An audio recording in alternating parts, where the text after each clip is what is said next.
One day and one. Try this again. One day and one day only. We, ladies and gentlemen, will indeed have the annual end of season service for the Boston Bruins. Yes, that will happen. Let's go.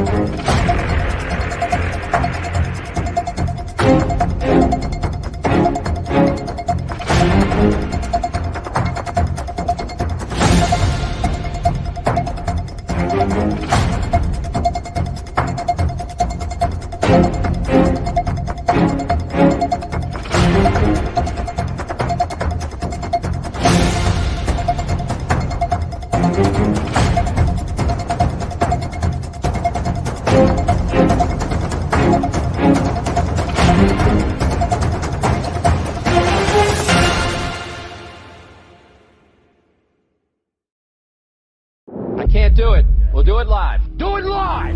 I'll write it and we'll do it live! Mister, will you please wake up? Wake up, wake up, wake up, wake up.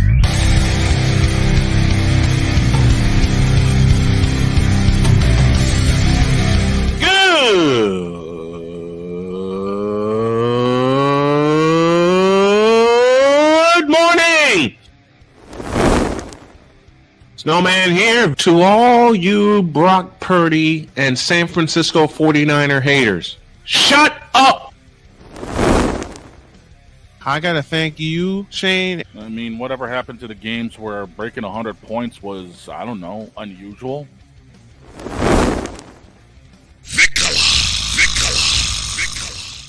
There was one word to sum up the All-Star weekend. Trays.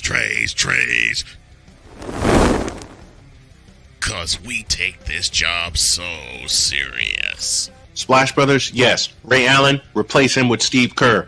Reggie Miller, yeah.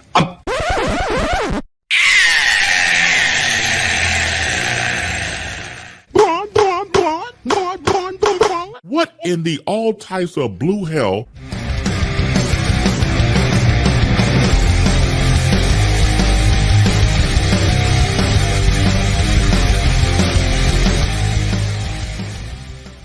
Here we go on a Monday. Good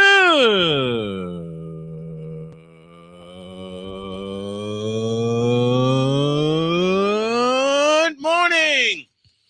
Welcome to the Manic Monday edition of Snowman in the Morning. Glad to have y'all with us. We are presented by Invader Coffee, fuel for the fearless. And not even a technical difficulty can stop the big dog from coming in today. How you doing, my man? Things are going to be scuffed for a while, Snowman, since obviously you guys can tell I'm missing a big old piece over here. But yeah, guess what? I can't be kept down, boys. Good. You sound like you're under the water, mate. You know what? It's going to be scuffed. I've been where he's been because I went to do a game at Kemper Arena in Kansas City. And I had my tape recorder, I had 2 cassette tapes with me, had my headphones and a microphone, and it was going to be tape delayed. So all I have to do is plug the microphone into the recorder, press the button, and away we go. Yeah. 5 minutes before the national anthem, the mic fell apart. In my hand. Don't feel bad. I'm still ripping pieces out of my computer from the USB that broke. Oh, I get it. We're going to get this solved no matter what. And the dog is here with us. So is Droid himself. But we're going to begin with something very, very controversial, but yet very important. There's an investigation going on in the WNBA. as Becky Hammon and the Las Vegas Aces are being investigated by the league for some quote unquote inappropriate payments, or shall we say inappropriate sponsorships by the Las Vegas Tourism Commission. I believe that is right. Correct me if I'm wrong. With each player getting 100 grand. Now, Betty Cantley was the first one to bring this to my attention. So I'll begin up top with Joy. Give me your thoughts, man. This is just another one of those things you see in the sports world. You will always see some type of controversy pop up. You see something pop up in terms of like, oh, players getting involved with this, players getting involved with that. But this is pretty big considering how small the WNBA currently, how many teams it has. I'm not surprised, as it's a Vegas team. You know, Vegas is filled with controversy, as we know as sports fans. Yes, it is. But it looks like, from what I'm looking at here, it was mainly because they're not allowed to use tourism to gain money. And this is from Sports Downstairs Illustrated. to the dog. Downstairs to the dog. Your thoughts?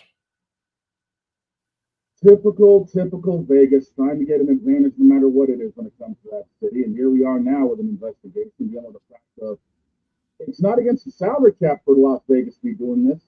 It's just against the spirit of the rule. And it's not, the reason it doesn't go against the salary cap is it's made to each individual player, something other teams and cities can't provide. So while technically not 100% against the rules, it's against the spirit of it. And that's where this problem's going to lie. And unfortunately, Las Vegas is in a hole that they're not going to be able to dig out of. Yeah. And this threatens the integrity of the league. I have to step away for a moment. I'll throw it to the dog and I'll have him lead the rest of this. I'll be back in a minute. So unfortunately, I think Las Vegas is going to be dealing with a huge problem at the end of the day here, because while, again, against the spirit of the rules, now everything else is going to be in question. Like, how long has this been going on in Las Vegas? Are there other perks that aren't known right now? Unfortunately, that's what this investigation is going to uncover, and it could be a really dark day in Las Vegas for them. It seems like the WNBA punishment for the Las Vegas A's. This is from SI.com/WNBA.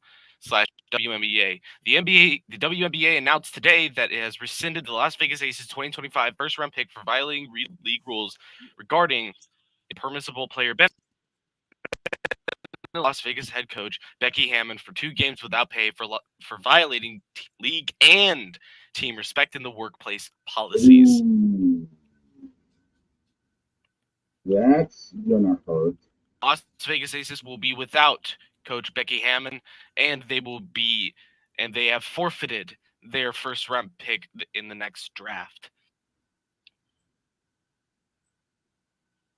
Yeah, and that's going to be an issue because the upcoming draft is going to be another bombshell of a draft. I mean, the women coming out of the NCAA tournament this year was strong, with obviously Caitlin Clark. Everyone else kind of escaped me off the top of the head. It's been a long morning, and again, everything is scuffled again. But the fact is, this upcoming draft for 2025 is going to be even deeper. And this is going to hurt Vegas in the long run, because they're not going to have, the premium pick that they were hoping to get. Now they have to wait till the second round, if not further, depending on what else comes from it.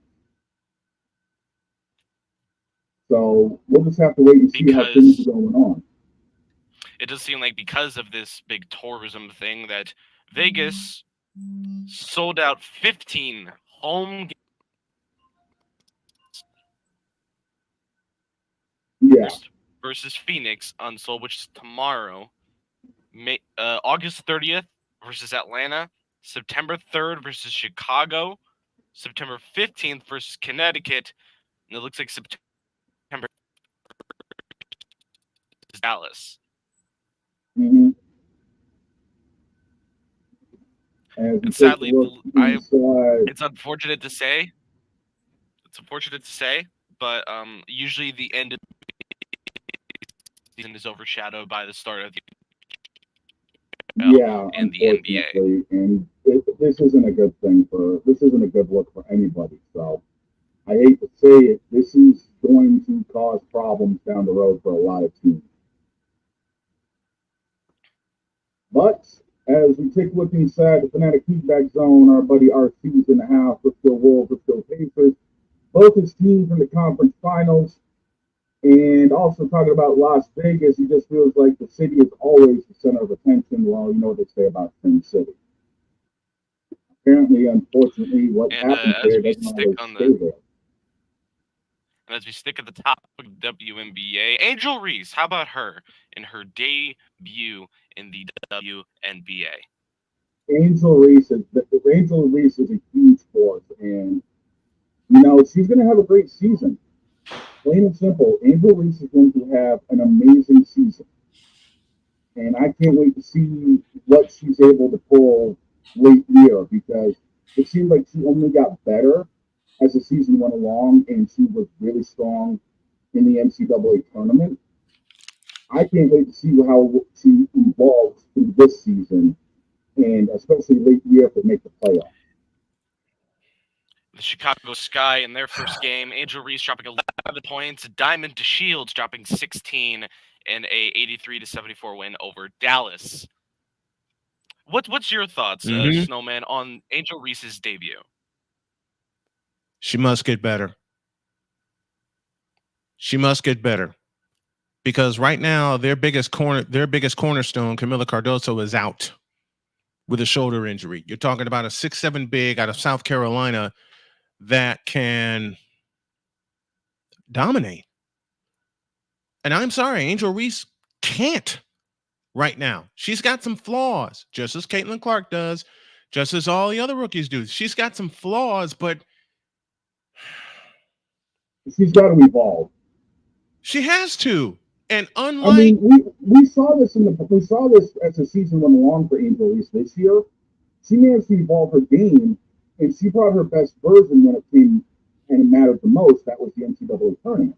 Yep. As I just got done saying a second ago, now it's time to step up and evolve again. Here's the difference between Angel Reese and Caitlin Clark, and I've been asked this all weekend. A jump shot. Yeah, Angel Reese has always been more of a dominant interior player. Mm-hmm. But she doesn't have anything outside of 12 feet. And they're going to force, and if you saw Angel Reese's highlights, they're going to force her outside until she can prove that she can hit a jump shot with some consistency. And I know that's going to take a while. I know that is. Angel Reese won her national championship by being dominant inside. Caitlin Clark beat her the next year by being dominant outside. The game has gone outside. Yeah, you see a lot more players stroking from 15 feet and back. The post players are more of a rebounding factor than a scoring factor. And right now, their main piece, and I'll say it again, Camila Cardoso is out with a bad shoulder. She's out for the next 4 or 5 weeks. So we're going to have to see how all that goes. Let's take a pause for a break, and when we come, go ahead. I wanted to say one more thing. A big thing I'm seeing, the difference between Angel Reese and Clark. Caitlin Clark seems to be adapting a bit faster, as she's dropping 20-point games casually. In like the last 3 games, she's had 2 20-point games. The thing with Caitlin Clark, the turnovers have got to be cut. And that's just going to take time. What the Indiana Fever have is their cornerstone. Now they have to build around her. When she gets there, when she and the Fever get that first win, I think it's going to kick open the door. Let's pause for a break. When we come back from the WNBA to the NBA, I've always said to be the champs, you have to unseat the champs. Well, the Ant-Man has done just that. Back in a few.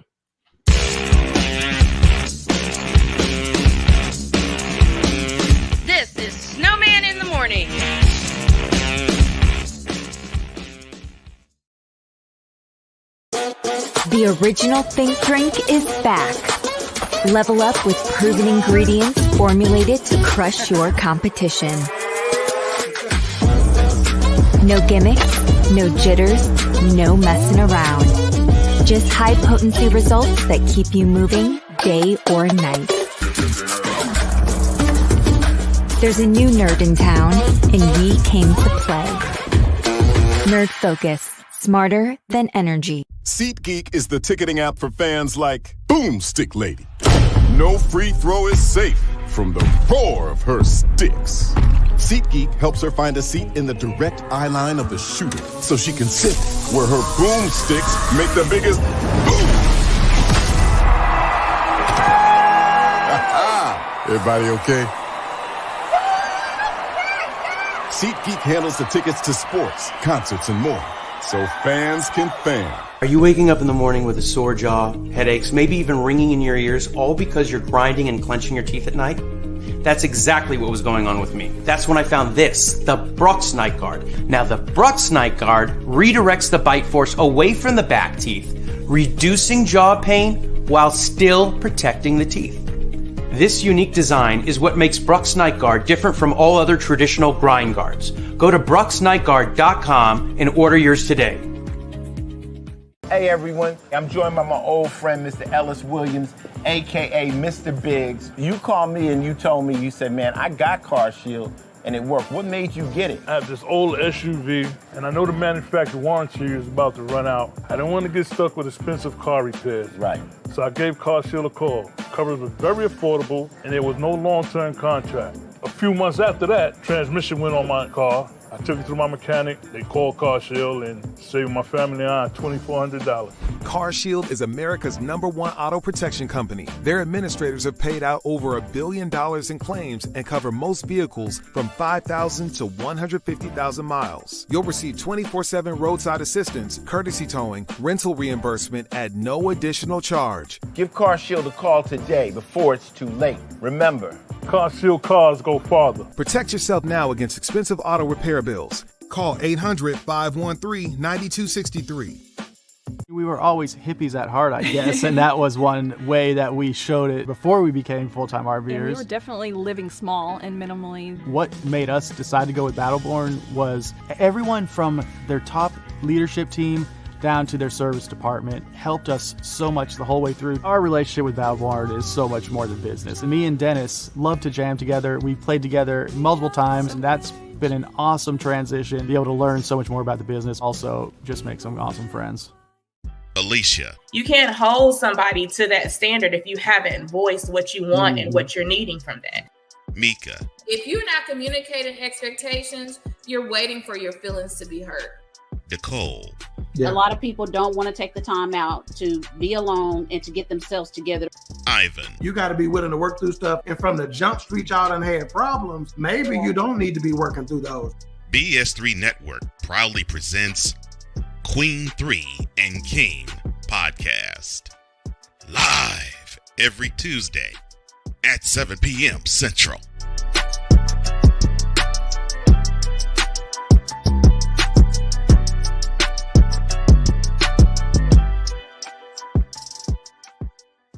During bad weather, driving can become downright dangerous. Your emergency, please. Trust Battle Vision Storm, the revolutionary glare reduction glasses that turn your sight bright during bad weather at night or during the day.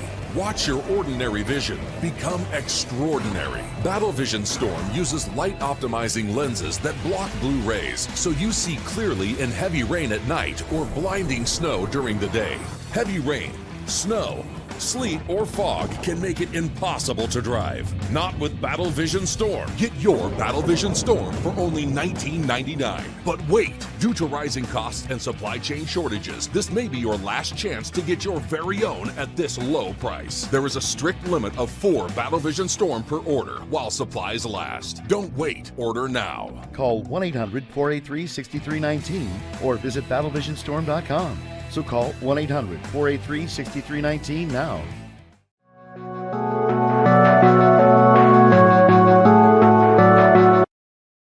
I want to do a another TED Talk, but I don't have anything to talk about yet. I'm getting there. Life is for the living. We're not here that long. You can learn anything you want to learn without any money spent. What do I really enjoy? What do I really want out of life?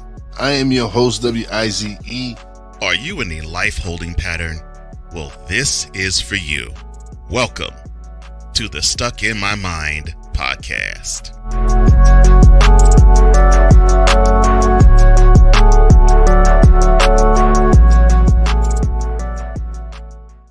So, Snowman's been asked, who's the face of the NBA? The face of the NBA has been residing in the Bay since he got here. And his name is Wardell Stephen Curry, the only unanimous MVP in NBA history. Take that. Oh, yeah! Welcome back to Snowman in the Morning.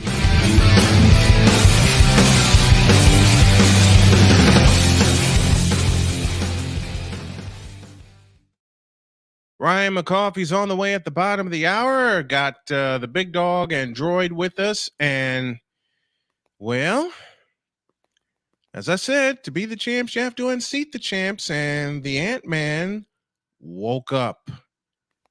The Minnesota Timberwolves have unseated the champions by using a third quarter blitz to wipe out a 15-point halftime deficit. Hell, the Wolves did to the Nuggets what the Nuggets did to the Lakers in round one, and that's wipe out a 20-point deficit. 98-90 was the final in the seventh and deciding game. The Wolves take the series in 7, and that was their third win in the Mile High City. Let me say that again. I haven't seen a performance like this by a road team since '83 when the Lakers snatched 3 in San Antonio in the Western Conference Finals. The Wolves won 3 in the home of the champs, including a blowout win. And, you know, that last bumper said Steph Curry's the face of the NBA. That has changed. You got to give some credit to the Ant-Man, Anthony Edwards, and also Karl Anthony Towns and that entire Minnesota Timberwolves team making their first conference final since 2004. Let's quickly go to the Fanatics Feedback Zone. Kenneth Clark, the first one in, says, hey, Snowman, how are you doing today? I'm doing good. We're doing great, man. RC, let's go Wolves. Let's go Pacers. Both my damn teams in their conference finals. I can't believe it, but it happened. Back to regularly scheduled programming. We will get to the demise of the Knicks in just a moment. But I see a horrifying trend when it comes to the Denver Nuggets. It goes like this. Except for their championship year, there has always been a game in their playoff run where they get a sizable lead and take their foot off the gas. It happened twice in this semifinal series. And would you know it? It bookended the series. Games 1 and 7. 5 years ago, they had the Portland Trailblazers on the ropes twice and let them get away. Where did the Trailblazers clinch Game 7? In Denver. I don't think Mike Malone's going to be very much long for his job. Now, the only reason he's still there, the only reason Mike Malone is still there is because of that championship last year. Tavares Smith from the Fanatics Feedback Zone, and he brings up a very true point, and I am guilty. Don't forget the Timberwolves got banished to the NBA Cup and given no chance by anyone on this show. Yeah, you're right. I always said to be the champs, you have to unseat the champs, and I'm eating a whole bunch of crow right now. Granted, it's in the form of a slice of pizza I had for breakfast, but you got to give these young Wolves some credit. They showed up and they showed out in Game 7, gentlemen. Yeah, they played like they had nothing to lose, and they really didn't because, granted, it was no tomorrow for anybody. And when you have 6 players in double figures, led by both Jaden McDaniels and the Ant-Man, Karl Anthony Towns, with 23 apiece, you're doing some damage in your front core. Now, granted, Jokic had 34 and Jamal Murray had 35, but no one else showed. No one else was in double figures for Denver. And that's why, A, they were held to 90 points in a 7th game. And B, they got some rebuilding to do. I said it, rebuilding. Because right now, the Denver Nuggets look like a bunch of frauds. After seizing the lead 3-2 after winning game 5 at home, they got blown to smithereens in game 6 in the Twin Cities. And then they got beat at their own game in game 7. And I'll say it again. It's not the first time, and I'll go up top to Droid for this. It's not the first time that the Denver Nuggets have blown a lead in what should have been a closeout game, not just in this playoffs, but in playoffs past. Yes, this is true. And tell me where you heard that before. Going up in the series and then blowing it up. Where have we heard that before, Shane? I've heard that a few times. You know where we heard it before? Yep. Let's get to the series no one expected the visiting team to win. And that, well, not just that one, but both of them, both game 7. I can tell you I was the only one, or one of a very, very few that picked the Indiana Pacers to win game 7. Hell, I called Pacers in 6. Well, everyone was wondering, where was Tyrese Halliburton? Well, to all you doubters, I hope game 7 answered your question. The Indiana Pacers blistered the Knicks at home. And just a message to Stephen A. Smith, you could shut up now. You know what? On that candy ass. I've been telling him to shut up for a long time. I've been telling him because the Knicks will never win it. You got to hear me out. I will say this, and I know I'm going to anger a lot of Knicks fans. I got to do what my wife tells me, which I don't mind. I got to do what my wife tells me, but I'm going to anger a lot of Knicks fans by saying the following, and it goes like this. The Knicks will never win a championship as currently constructed. They just won't. No, they won't. No, they truly won't. That's a given. I mean, as they're constructed right now, they're playing second best to everybody else. If not, third or fourth, they won't make it through the conference. I don't know how the Knicks got the number 2 seed in the East. I don't. Because Boston ran away with it so much. The Celtics are better. Yeah. Well, you had to have some number 2 seed, but as currently constructed right now, I don't see how. Okay, I'll repeat it. I don't see how the Knicks win a championship with this team. Because they had to battle a lot of injuries. Okay, let's just put it out there. They've had to battle a lot of injuries, but they had to battle a lot of themselves also. And it starts at the top with Tom Thibodeau. Where have we seen this before? Anybody remember 2011? Oh yeah.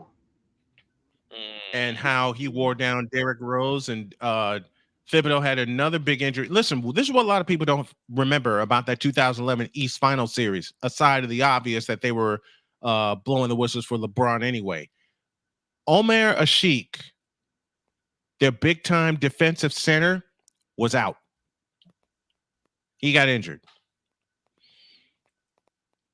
There were a lot of injuries that the Knicks had to deal with in this series, but they also had to deal with a very hot shooting Indiana Pacer ball club, the same way the Nuggets had to deal with a very hot shooting Minnesota Timberwolves ball club in the second half.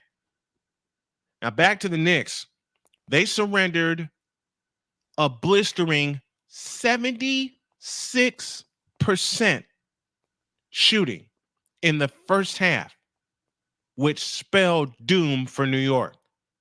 Granted, they got to within 6 in the third quarter, but then Tyrese Halliburton and that 3-point shooting ball club woke up. And that's the last thing you want to do with a hot shooting ball club like Indiana.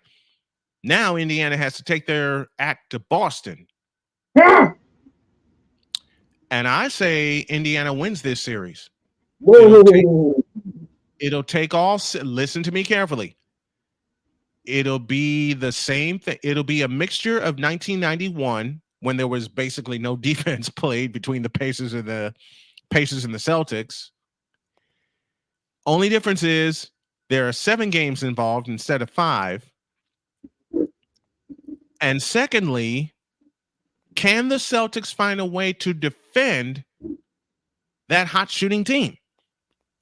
That's the only fear that I have. I mean, the Celtics are long, they're lengthy, they're athletic as hell, and they're very defensive minded. Don't get it twisted. They are very defensive minded, one of the best defensive teams in the league. However, and you can't say I'm wrong for this, Shane. However, they are facing a team that is coming off a grueling 7-game series against the Knicks. They're coming off a series with a division rival in New York. And Indiana's playing with house money right now. They have nothing to lose. Yeah, but the thing about it is Boston's well rested, and there's 2 words that I've got that Indiana won't like hearing. Deeper bench. True. I'm gonna say this. I say you say what? You kind of broke up a little bit, man. I say not well rested, well rusted. Because let's go back. Let's go back to last year. Let's go back to last year. Who did the Panthers play in the Stanley Cup Finals? What the hell does that have to do with the Celtics? It's talking about everything. Rest versus rust. Rest versus rust. The Panthers swept the Carolina Finals, giving them a long resting, and then they went to the Stanley Cup Final. Did the Panthers lose that Cup Final? Yes. Because of how fast Celtics with that between this series than the Celtics. The only reason the Celtics have quote higher chance according to Vegas mainly because of they're the number 1 seed. They got to win. Right? It doesn't matter about the seed. In fact, is the Celtics A are rested. B, Jaylen Brown and Jason Tatum are unstoppable when they get going. And C, we've got a deeper bench. I got the Celtics in 5. It's May 15th. I have Indiana in 7. I have this series going the distance. You think Indiana's going to take some damage from us at home? I will say this. If I'm wrong, I'm wrong, and I will happily admit that I'm wrong. But there's this goofy feeling inside of me that just I don't know. I don't know. It's going to come down to something goofy happening in that 7th game. I don't know if it's going to be hot shooting. I don't know if it's going to be a defensive effort. Jeez, I can't talk this morning. I don't know if it's going to be a defensive effort like Minnesota put up last night in the Mile High City. I don't know. Something crazy is going to happen in that 7th game. You really think Indiana's going to take something in our house? Yes. It'll be the last, and you know what? This is how I see it. It'll be just like Minnesota and Denver. The only difference being, it'll be just like Indiana and New York. I beg your pardon.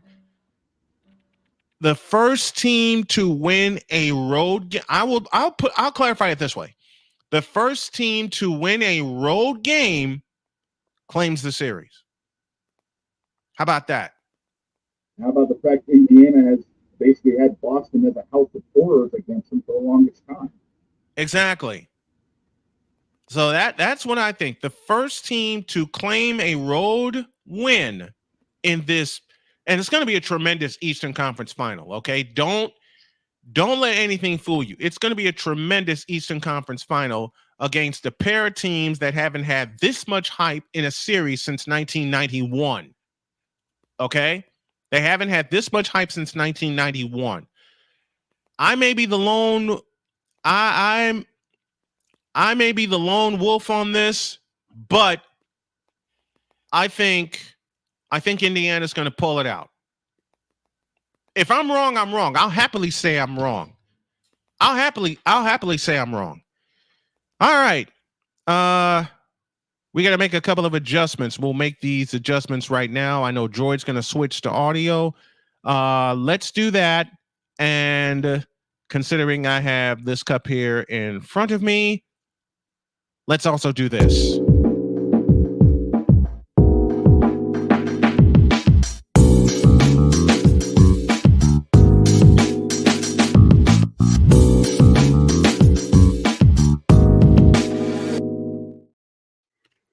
Hello there. Ryan McCoy is here with us. It's the evil one. Good morning, Ryan. How are you? How are you, my friend? Good to have you.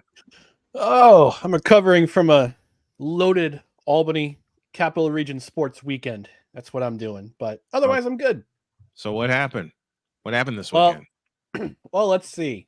Firewolves unfortunately lost in the NLL finals and 2 straight to Buffalo. But that's okay. Hey, you know what? I will take an 8-win improvement and a trip to the Cup final any day. Considering this team had 3 wins all of last year. Yeah.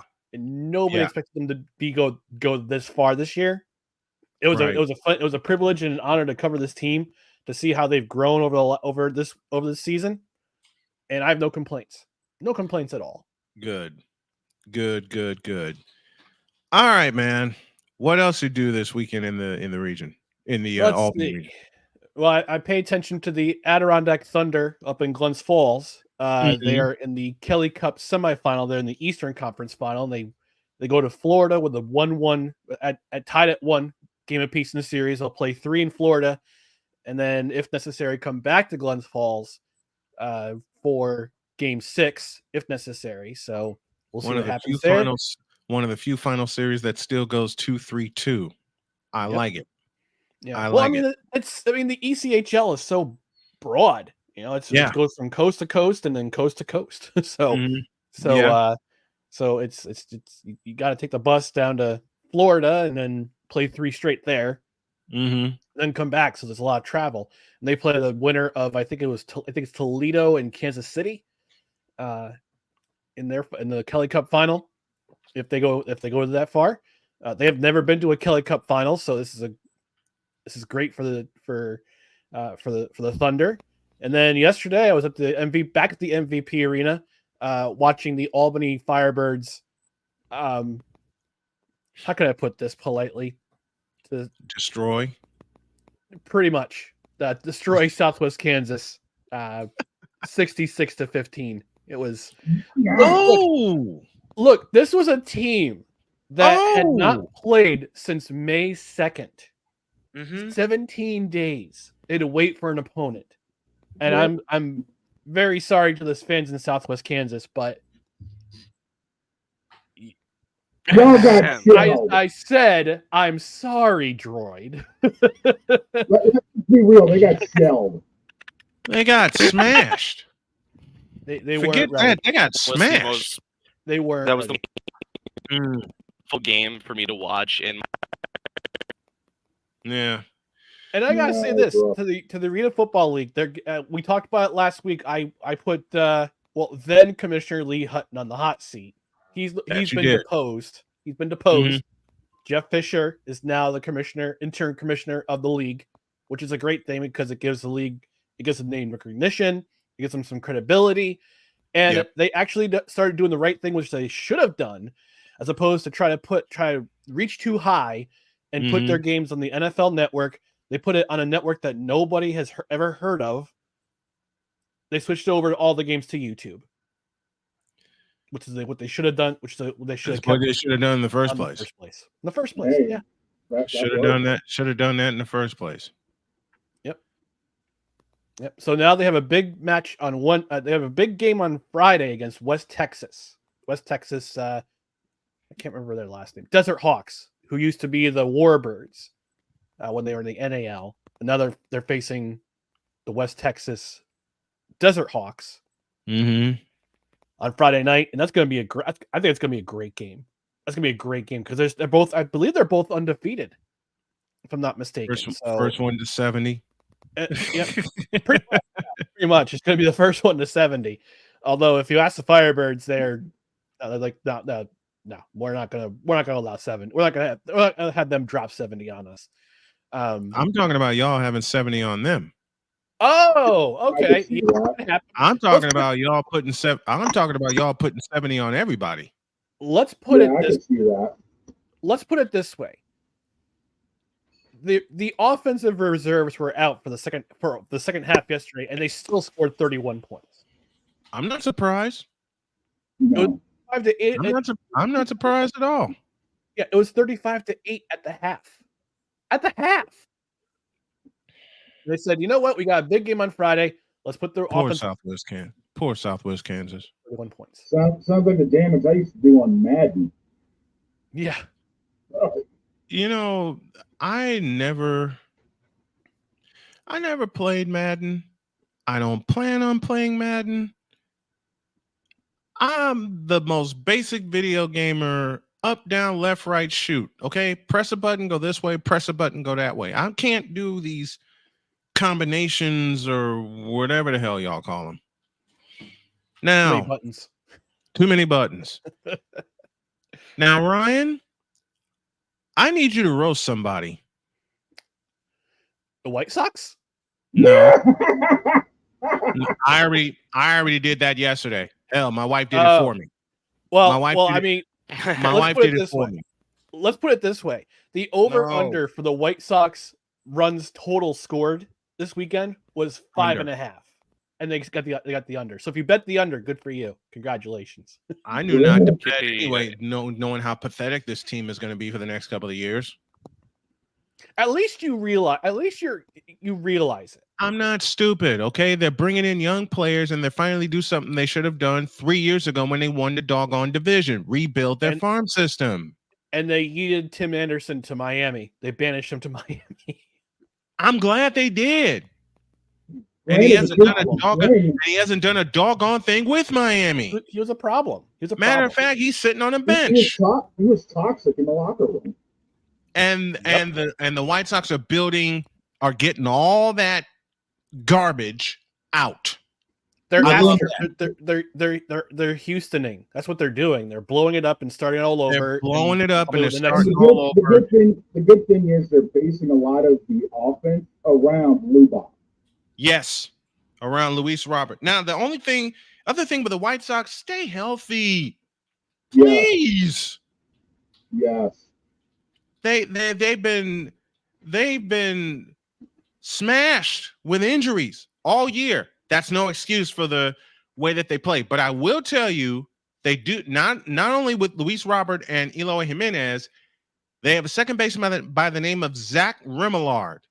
I want y'all to watch him. He's doing what Tim Anderson couldn't do at the shortstop position. Play ball. And he probably isn't toxic in the locker room either. No, he's not. Here's another one. Be a leader. No. Say it again. Be a leader. That's the other thing your boys do. That's exactly what he's doing. That's exactly what he's doing. Now, if we get a pitching staff, we'll be able to compete in a couple of years. But I already know how it's going to go this year and next.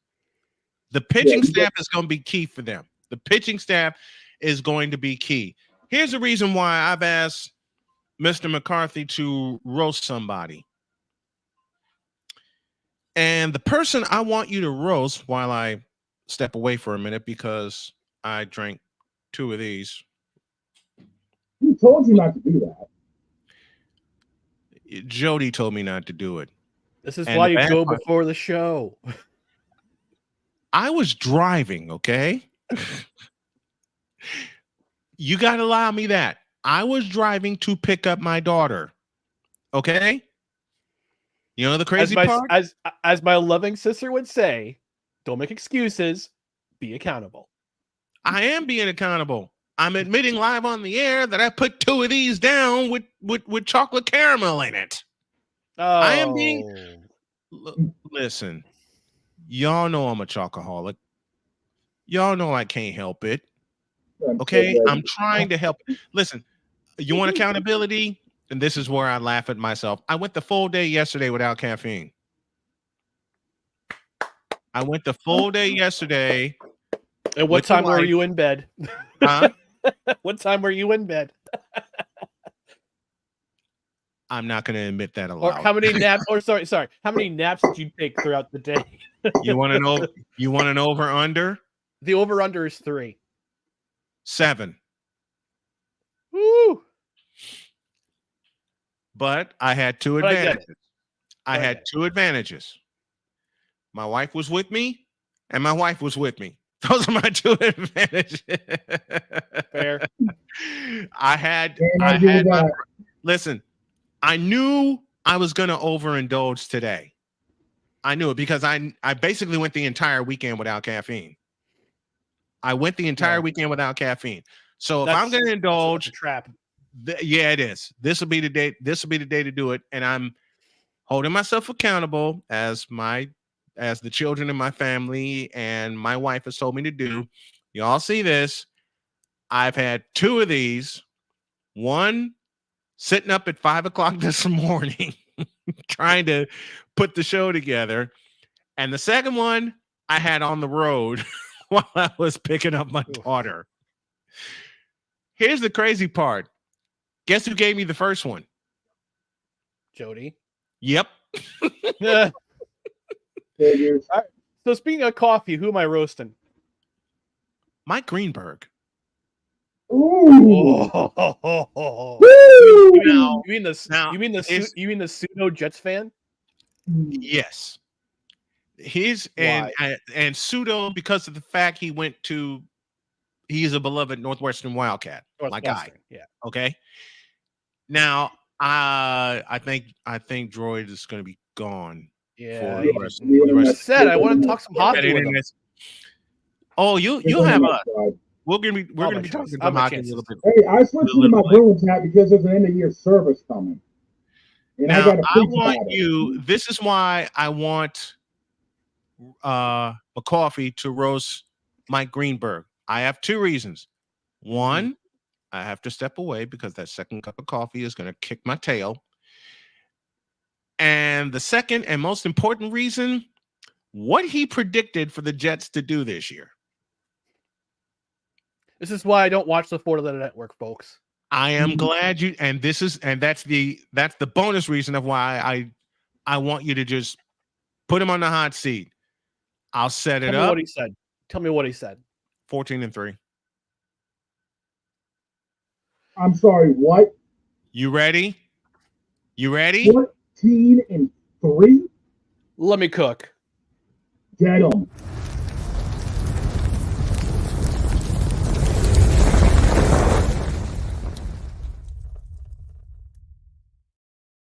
It's all yours, McCoffee. Cook! Well, before we get to me cooking Mike Greenberg, I have to do an ad read because if I don't read it, Stick Diggy will get apoplectic. This moment of stubbornness by Snowman Multiple is brought to you by Busted Skull Helmets. When you're hard-headed and gotta learn the hard way, Busted Skull Helmets got you. Protect your head and your butt. And Clearwater laxative chocolate-flavored stomach treats. When things get muddy, Clearwater is your buddy. Now, Mike Greenberg. Wow. Yeah, all right, that's how you get mud butt. Yeah, Mike Greenberg. Why? 14-3. 14-3. Really? 14-3 prediction for this team. Was this the same prediction you had last year with the Jets? I can't go back in the records because I don't watch the 411 network. I don't watch the 411 network because there's too much clickbait and there's too many, I don't know how I say, lukewarm takes on that network. And that was one of them. That wasn't scalding hot. That wasn't lukewarm. That was freezer burn cold. Okay. 14-3. I mean, I'm looking at the schedule right now. And I talked about this on the Saturday brunch edition of No Credentials Required, which you can watch after this show. I would appreciate it. But I'm looking at the schedule, and I said, if the Jets are 7-4 or 8-3 by the bye in week 12, they have a good chance to not only win the division, or not only a good chance to earn a wild card spot, they have a great chance to win the division. And I think this division is going to be wide open this year because I think the Buffalo Bills have regressed with all that talent that they let go in the offseason because of salary concerns. Thanks, Josh Allen. And because Miami also took a step back. Plus, I'll give credit where credit's due. Miami can fly. The Dolphins can fly. You got flying Dolphins in that team. But once they get punched in the face against a physical team, they're not that great. We saw it in the playoffs. We saw it in the playoffs last year. We saw it in the wild card. We saw it in multiple games last year. Hello, week 5 against the Buffalo Bills. Go back and check the tape. They got punched in the face and they wilted. That's what happens. But 14-3? I mean, what games do you have them losing? I can see the week 1 against the 49ers. And I know Snowman has said, we're going to kick your butt in week 1. We're going to crush you. The over under right, actually the money line right now is 5.5. If the Jets lose, they'll cover. All right. So if they lose week 1, they'll win week 2 because they're playing Will Levis and the rebuilding Titans. They'll win week 3 because the Patriots. They'll win week 4. Sorry, Shane. Got face reality, man. I know, but still, hey. I don't feel sorry for you. You've been busting the Patriots been busting my chops for the last decade and a half and change. Okay. Anyway,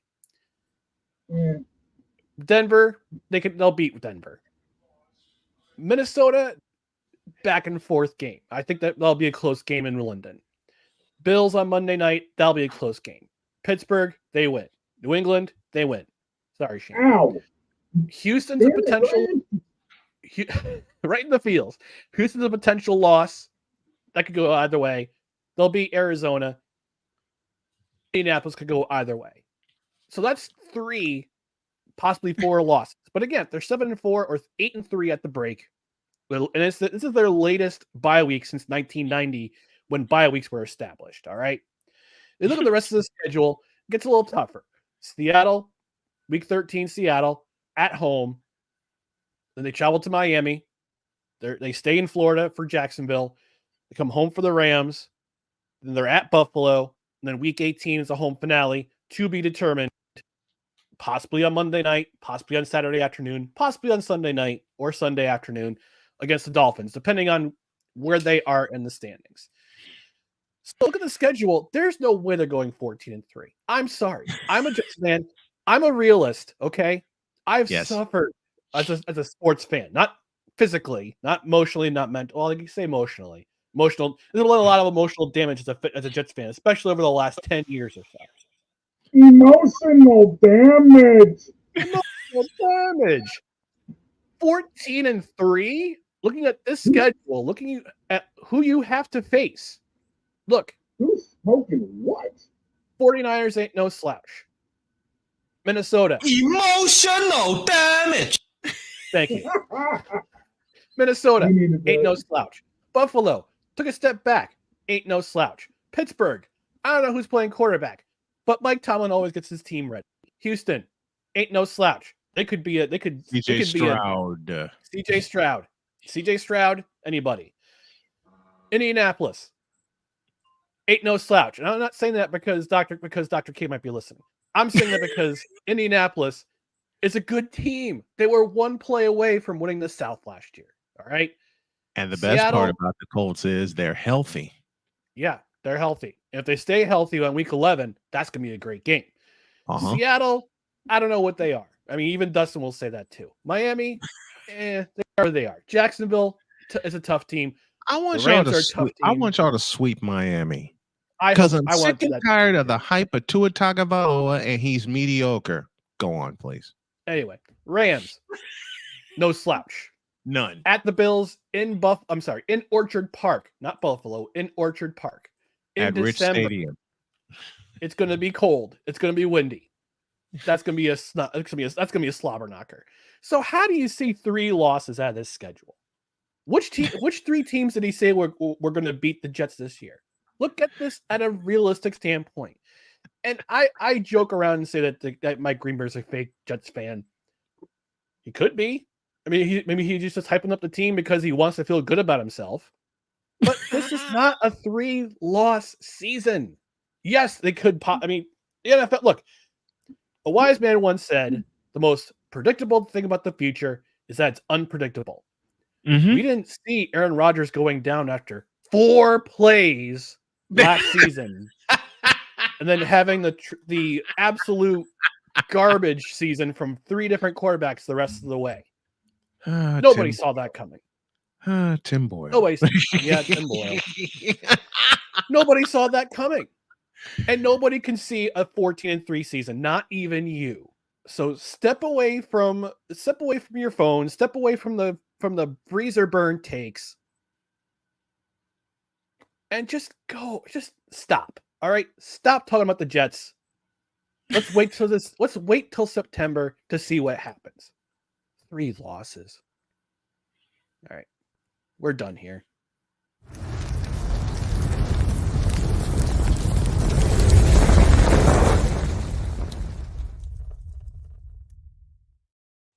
Later on, we'll make our predictions for the NFC division winners and how each team will finish within their division. Do the NFC. I'm going to add a little something to Mike Green, to the roast of Mike Greenberg.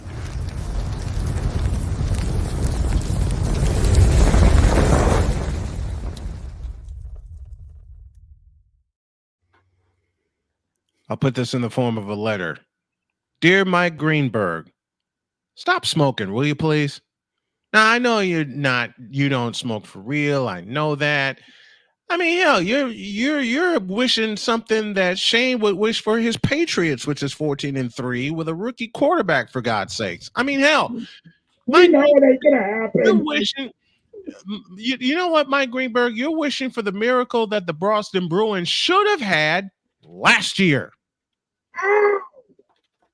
You're wishing for the miracle that the Boston Bruins should have had this year. Oh, Snowman, what are You're wishing for the miracle that the Toronto Maple Leafs almost delivered against the Boston Bruins this year. What did I do to you, dude? Damn. Shut up and let me finish. You're asking for the miracle of all miracles for your Jets to keep Aaron Rodgers at home and not get demobilized, demoralized, and desensitized in Santa Clara on the first Monday night of the season, which all 3 are going to happen anyway. Shut up, Greenberg. Just shut up.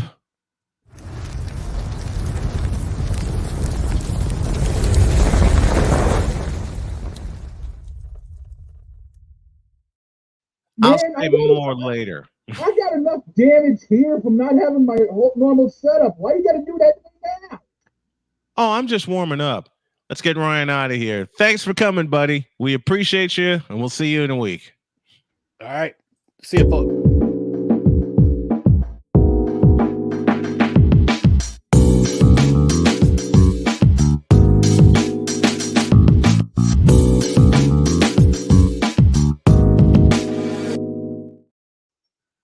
Now, I know Dawg is going to beg me not to follow up on that, but I'm not going to be able to help it. And I got a huge follow-up coming. Second hour begins after this.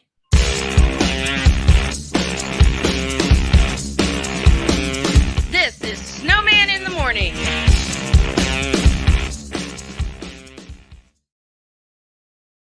SeatGeek is the ticketing app for fans like Boomstick Lady. No free throw is safe from the roar of her sticks. SeatGeek helps her find a seat in the direct eye line of the shooter so she can sit where her boomsticks make the biggest boom.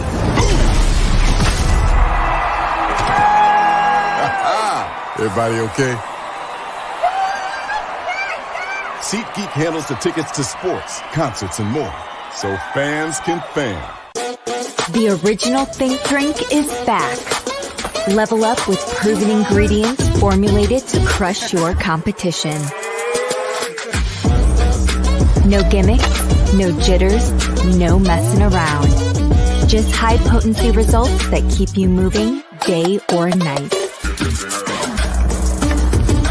There's a new nerd in town, and we came to play.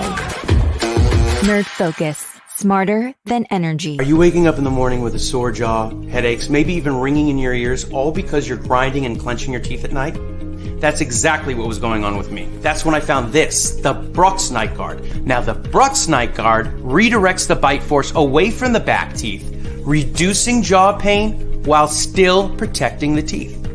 This unique design is what makes Brux Night Guard different from all other traditional grind guards. Go to BruxNightGuard.com and order yours today. We were always hippies at heart, I guess, and that was one way that we showed it before we became full-time RVers. Yeah, we were definitely living small and minimally. What made us decide to go with Battleborn was everyone from their top leadership team down to their service department helped us so much the whole way through. Our relationship with Battleborn is so much more than business. And me and Dennis love to jam together. We've played together multiple times, and that's been an awesome transition. Be able to learn so much more about the business, also just make some awesome friends. Hey everyone, I'm joined by my old friend, Mr. Ellis Williams, AKA Mr. Biggs. You called me and you told me, you said, man, I got Car Shield and it worked. What made you get it? I have this old SUV, and I know the manufacturer warranty is about to run out. I don't want to get stuck with expensive car repairs. Right. So I gave Car Shield a call. Coverage was very affordable, and there was no long-term contract. A few months after that, transmission went on my car. I took it to my mechanic. They called Car Shield and saved my family and I $2,400. Car Shield is America's #1 auto protection company. Their administrators have paid out over $1 billion in claims and cover most vehicles from 5,000 to 150,000 miles. You'll receive 24/7 roadside assistance, courtesy towing, rental reimbursement at no additional charge. Give Car Shield a call today before it's too late. Remember, Car Shield cars go farther. Protect yourself now against expensive auto repair bills. Call 800-513-9263.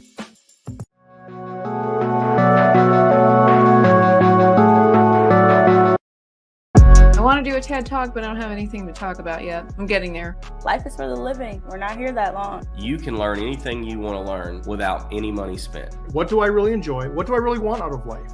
I am your host, WIZE. Are you in a life holding pattern? Well, this is for you. Welcome to the Stuck in My Mind podcast.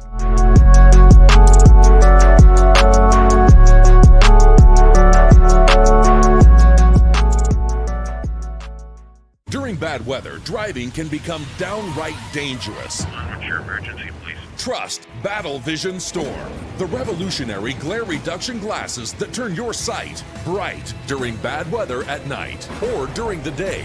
Watch your ordinary vision become extraordinary. Battle Vision Storm uses light optimizing lenses that block blue rays so you see clearly in heavy rain at night or blinding snow during the day. Heavy rain, snow, sleet, or fog can make it impossible to drive. Not with Battle Vision Storm. Get your Battle Vision Storm for only $19.99. But wait, due to rising costs and supply chain shortages, this may be your last chance to get your very own at this low price. There is a strict limit of 4 Battle Vision Storm per order while supplies last. Don't wait, order now. Call 1-800-483-6319 or visit battlevisionstorm.com.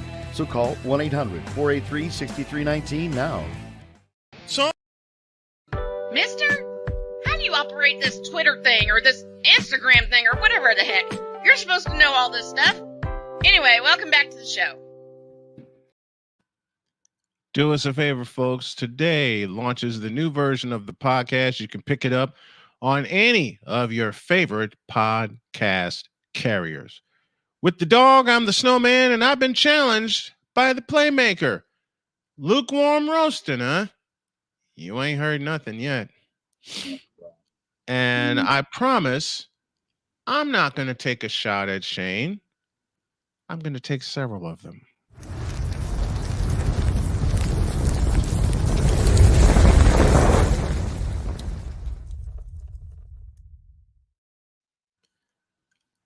But first, a moment of silence for the annual end of season service for the Boston Bruins.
Oh, I'm sorry. That wasn't that wasn't what I was supposed to put for that. Why are you shaking your head at me? Oh, this is gonna be a long second hour. It ain't my fault the Bruins suck at home. Oh, that's why there's gonna be a funeral at 100 Legends later. Once again, it ain't my fault your Bruins delivered a lot of emotional damage the last 2 years. What sucks is we've had great goaltending and done everything else well. It's just the fact that Look, it ain't my fault when y'all went up 3-1. Not many people thought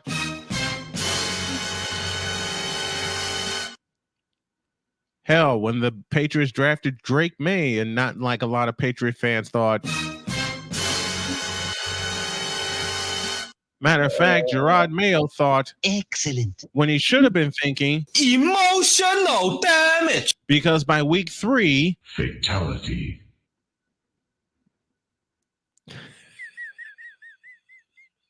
Let's get it over with. Oh. That was the Red Sox letting Mookie Betts go.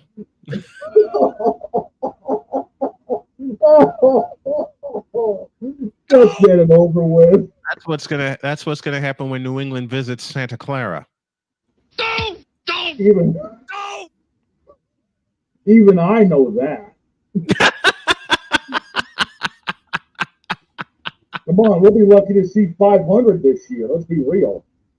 You'll be lucky to see 300. Yeah, you're not wrong. Because okay, I'll save the rest. Let's pick some divisions, shall we? And let's start with didn't expect this to start the week just absolutely to the Fanatics Feedback Zone. Playmaker says Big Dog didn't expect this to start the week just absolutely wrong. My mic is busted. I'm on my webcam mic. I didn't expect none of this, to be honest with you. I'm here scuffed out, and now I'm getting my ass whooped.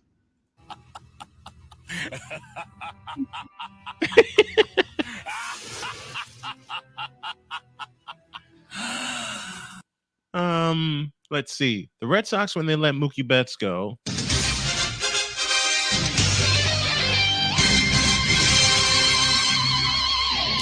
Yeah, pretty much. But the Bruins have their Denver Nuggets and the Florida Panthers. Yeah, that's true. Don't remind me. And the Red Sox have everybody. No, change that. The Patriots have everybody. I mean, again, A, you're not wrong, and B, the Red Sox are game under 500 right now, so you're not wrong. How much do y'all miss Mookie Betts? Plenty. Trust me. Plenty. How much do y'all miss Jackie Bradley Jr.? Tyler O'Neill's been a good replacement. Emotional damage. All right, let's pick some divisions.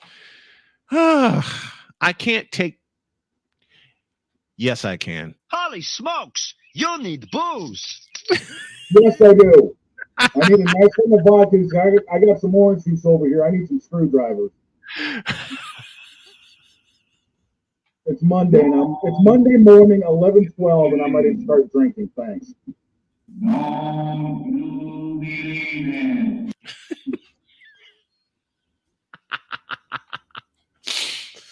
Brad Marchand, if you were only able to put the biscuit in the basket last year in Game 5. Here we go. Emotional damage. Been downhill since. Wait, why'd you just toss your hat? It's my Bruins hat. What else am I supposed to toss? Why'd you toss it, though? That's not... Because it's the end of the year, dude. Everything's screwed. Never mind. Okay. I'll try this a third time. And then there's going to be a fourth time and a fifth time. And a sixth time. You already know that. All right. Yep. Let's start with the NFC North. My order of finish in the NFC North goes Detroit, Green Bay, Minnesota, Chicago. And both Minnesota and Chicago are not going to have even 6 wins. I got Detroit taking the North, Minnesota over the Packers, but I'd say both of them will be lucky to see 500. The Bears ain't going to do jack. The Bears are going to win their first 3 games and then lose the rest of the season. That's how bad I see it. Hell, they can win their first game of the year and then lose the next 16. They could do what the Carolina Panthers did a few years back. Win their first one and lose the rest of them. Because the Bears are not going to be good for a long time. No, they're not. The Bears are not going to be good for a long time. And yes, if y'all believe I am taking a direct shot at Caleb Williams, I am. Oh, I mean, hell, we both are. Caleb Williams sucks. Because, listen, I have the perfect question for Bear fans. When y'all got so hyped, and we saw it during draft night, that they picked Caleb Williams, all I can think of... Does anybody else feel like a fried egg? Because the Bears brass is fried to trust him. You really think the Midwest democracy of Bear idiocy has actually got an answer for you on that one? Do you realize Mike Greenberg has them being a playoff team? Greenberg. I wish I was making this up. I wish I was making this up. Greeny, quit drinking before you go in the first thing in the morning. Yeah, again, who are we talking about here? Mike Greenberg. Matter of fact, when he said Nick Wright, and about 5 others, when they said that he sees Caleb Williams leading the Bears to the playoffs, Paul Allen. Are you kidding me? Steve Harvey. Oh, hell no. No. This Bears team, if the Bears team even has a chance to sniff a playoff berth, they're going to choke. They're going to choke. So they're going to choke so bad they're going to end up with the #1 draft pick next year and waste that too. Listen, Drake May will throw for more yards than Caleb Williams. You're not wrong. It's just not. Hell, Drake May will throw for more yards than Dak Prescott. Oh. Again, you're not wrong. They're going to be two. Look, okay, while we're picking NFC divisions, let's do the NFC East. Okay. NFC East will belong to Philadelphia. Yes. Yeah. NFC East will belong to Philadelphia. I'll tell you my wild card team in that division, and you're going to be shocked. Giants. Redskins. I see it going down to the last game of the season between those two, Giants and Redskins. So I got the Giants beating them.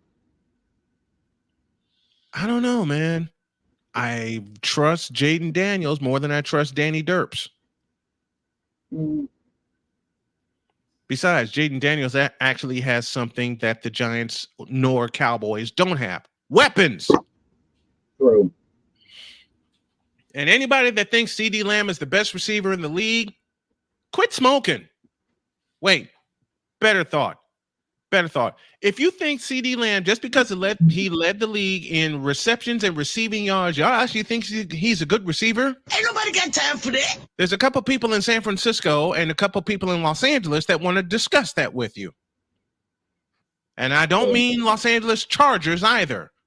I'm talking about Puka Nacua and company in the Los Angeles Rams. Right. I have my two playoff teams from the East being Eagles and Redskins. Although, if Danny Derps gets it together and actually becomes Danny Dimes, it could come down to a Redskins-Giants game that will decide the wild card. I can see it. The Cowboys are going to finish last in that division. Oh, yeah. Listen, I know Victor's going to kill me for this, but I think the Cowboys are going to wind up going 8-1, and they'll miss the playoffs. They're going to be too dependent. You know what? I'll do even better. They'll go 8-7-2. No, check that. 7-8-2. And they'll miss the playoffs. You think there's going to be two ties this year in the NFL? It's the Cowboys, for God's sakes. Does that tell you anything? I mean, we're talking about in the NFC South. We're talking about the same team that got blown to smithereens in a wild card game against a quarterback that should not have been there, but got there because he learned how to play quarterback, something Dak Prescott has not learned in 8 years. Yeah, it's better than what's going to happen in the NFC South. I don't want to even talk about the NFC South. We kind of have to. We're picking the rest of the divisions. Listen, every team in the NFC South sucks. Off to the NFL Cup with you. No, they don't even belong in the NFL Cup. But if I had to pick a champion, it would be Tampa Bay. Yes, I could see that. I'll trust Baker Mayfield before I trust Kirk 2 Chainz Cousins and any other quarterback in that damn division. I got the New Orleans and Carolina will battle for the bottom of that tank division. Carolina 2-15, calling it now. Nah, 1-16. They'll be lucky to sneak out 1 win. 1. New Orleans will be lucky to sneak out 4 wins. And I'm being nice. Obviously, we know who's going to win the West. Yeah, San Francisco. But it won't be easy. No. Because the Rams are coming to play. It'll come down to a Ram 49er game to decide the West. And I think they play each other in Santa Clara in week 16. That game will decide the West Division. Yeah, because you guys travel to LA on the 22nd in week 3. Yeah. We go see them, just like last year, we go see them early, and then they come see us late. Yeah, they come to see you guys Thursday night, December 12th, week 15. Yeah. And at the same time we're talking NFL, my beautiful wife is texting me old school rock songs that I love. Nice. Nice. Mm-hmm. But yeah, the best division in the NFC is the West. Best division in the NFC is the West because it's going to come down to week 16 to decide not only that division, but a wild card spot. I could see that. It'll come down to week 16 when the Rams go to Santa Clara. And I'm willing to bet you that's going to be a Saturday night game. They did it 5 years ago. They did it 5 years ago. It's got to be a night. They got to flex that to a night game, especially if they're going to decide the division. So I got my 4 goes San Francisco, Rams, Seattle, and then Arizona. It'll be Frisco and the Rams, both with double-digit wins, and both will make the playoffs. Seattle and Arizona will tie for the bottom of that division. I could see that, honestly. I mean, we all know the West is going to run through San Fran. We all know all the playoff games are going to run through San Fran. Yeah, I think Frisco's going to wind up the number 1 seed again. Easily. Is it going to? You guys are going to have a rough go of it towards the end of the season, but you're going to be able to have padding going into it that you'll be able to get the damage done. Yeah. Yeah. And the thing that everybody's rooting against San Francisco is the fact that we see 4 teams coming off of a bye. So we saw 3 coming off of a bye last year and kicked all their asses. So we're going to see 4 off of a bye this year, and we're going to kick their asses again. The only team that we're going to struggle with is not even in our conference. That, of course, is the world champion Chiefs, because they are going to give us hell.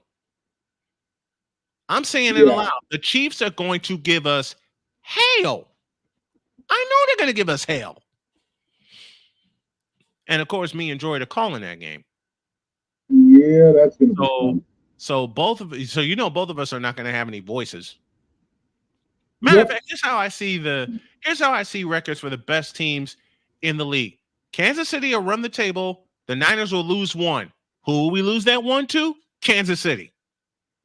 So you're saying it's Thursday night. It's not. Oh, it's Thursday. When the Rams come see us, it's a Thursday night game. Yeah, it's a Thursday night on Amazon Prime.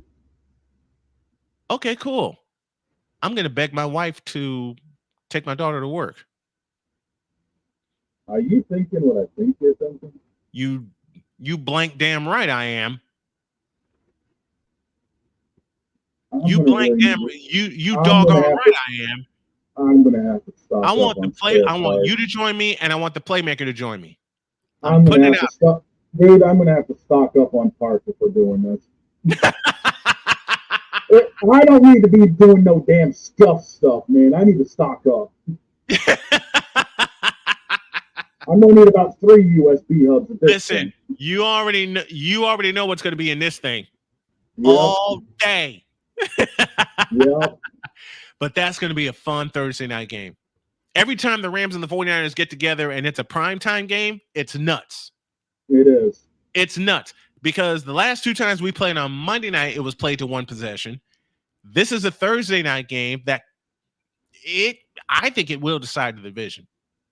Oh, I really think it'll decide the division, because the Rams are no slouch. No, they're not. And besides, the Rams are going to kick the hell out of the Jets. Oh yeah, they are. They're going to beat the hell out of the Jets. I would say sorry, Ryan, but you took a few shots at me during that roasting, so I'm not sorry. I'm not. Listen, my shots, I take playful shots at Ryan. I'm taking a real shot at Mike Greenberg, because Mike Greenberg said something very funny when he was predicting the Jets record this year. He said, "Don't send Aaron to Santa Clara." No, because he's going to get his ass handed to him. Straight out fact, Aaron Rodgers is going to get whooped in Santa Clara. And the Niners have a foul taste in their mouth from last February. 3 seconds. I know, man. We were done after that. Look, I slept for 2 days. You were wondering where the hell I was for 2 days. I was zonked out. Dude, I did the second half in overtime with you, and I was lucky to have a voice.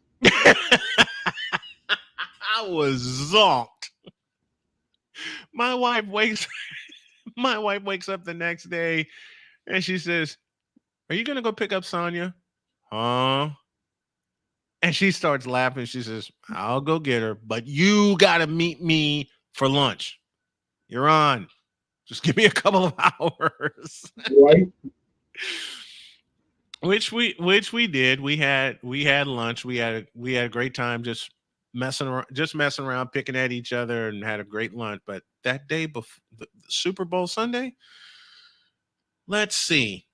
Cheyenne called me, my daughter, and she started messing with me, saying, "Pop, who are you picking for the Super Bowl? Honey, do you have to ask me that question?" And she's cracking up because she's the one that got me this for for Christmas. And Jody comes in here, and you know what she did. I wonder who you're picking, but honey, give me a kiss and go watch the game. Right? This is the same woman. Where is it? This is the same woman, bless her heart, that gave me, whoops, it's upside down, this as a Valentine's present. Mm-hmm. You think I ain't hanging it up in my new office? Oh, I know. Trust me. To the Fanatic Feedback Zone, Ryan says another receipt. Another receipt for what? You're going to get your asses handed to you on Monday night in Santa Clara. And I'll be taking the receipts the next day. But I will say, just in case, because I had to do this 2 years ago. Where'd it go? I do have my special receipt book, which is kind of full because I expect to be wrong on some of my picks, even with the Jets. So got that. But yeah, NFC East goes through Philadelphia. NFC North goes through Detroit. NFC South will go through Tampa. And the NFC West, by a slim margin, will go through Santa Clara. We'll go through San Francisco. Oh, I could see all of that easily. Yeah. And the most competitive division is going to be the NFC West. It won't be the East because Philadelphia is going to win that running away. Matter of fact, I see Philadelphia winning 13 games. I could see 12-13 going by the end of it. You know what? It could go 16 for Frisco, 15 for Detroit or the Rams, 14 for the other one, and 13 for Philadelphia. It could be a tie for 14 wins with Detroit and Philadelphia. Yeah. It could go that way. Yeah, it wouldn't surprise me. I mean, the NFC is actually stacked this year, and that's a little surprising. Mm-hmm.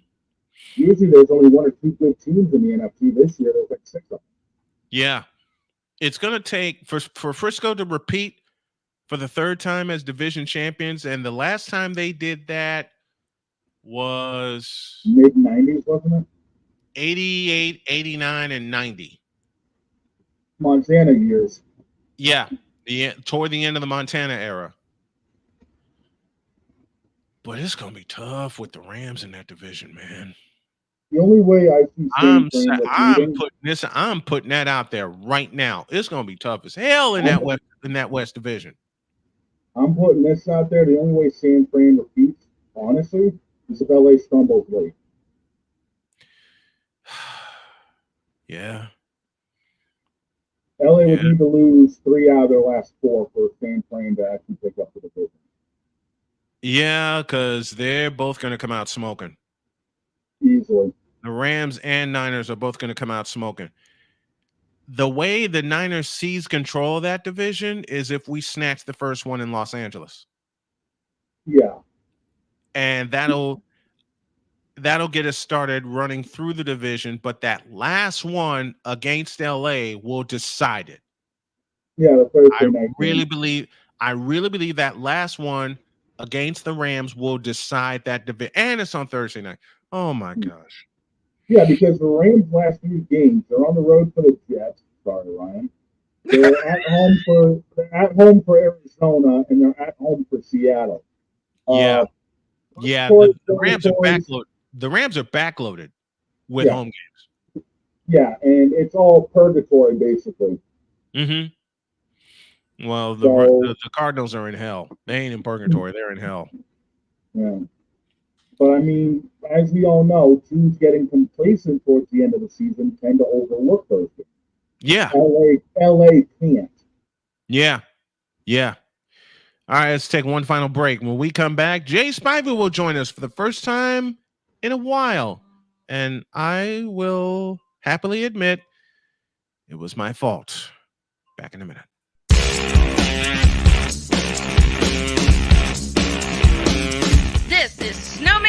Morning.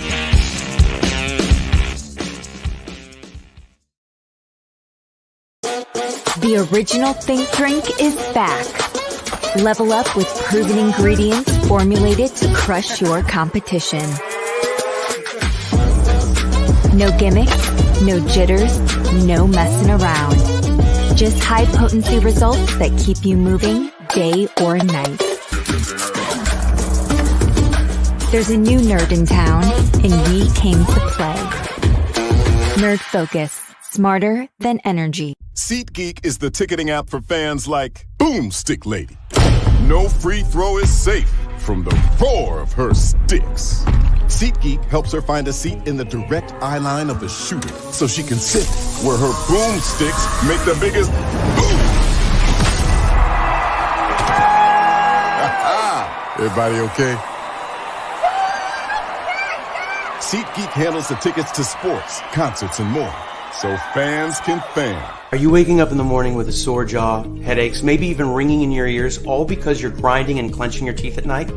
That's exactly what was going on with me. That's when I found this, the Brooks Night Guard. Now, the Brooks Night Guard redirects the bite force away from the back teeth, reducing jaw pain while still protecting the teeth. This unique design is what makes Brooks Night Guard different from all other traditional grind guards. Go to brooksnightguard.com and order yours today. Hey everyone, I'm joined by my old friend, Mr. Ellis Williams, AKA Mr. Biggs. You called me and you told me, you said, man, I got Car Shield and it worked. What made you get it? I have this old SUV, and I know the manufacturer warranty is about to run out. I don't want to get stuck with expensive car repairs. Right. So I gave Car Shield a call. Coverage was very affordable, and there was no long-term contract. A few months after that, transmission went on my car. I took it to my mechanic. They called Car Shield and saved my family and I $2,400. Car Shield is America's #1 auto protection company. Their administrators have paid out over $1 billion in claims and cover most vehicles from 5,000 to 150,000 miles. You'll receive 24/7 roadside assistance, courtesy towing, rental reimbursement at no additional charge. Give Car Shield a call today before it's too late. Remember, Car Shield cars go farther. Protect yourself now against expensive auto repair bills. Call 800-513-9263.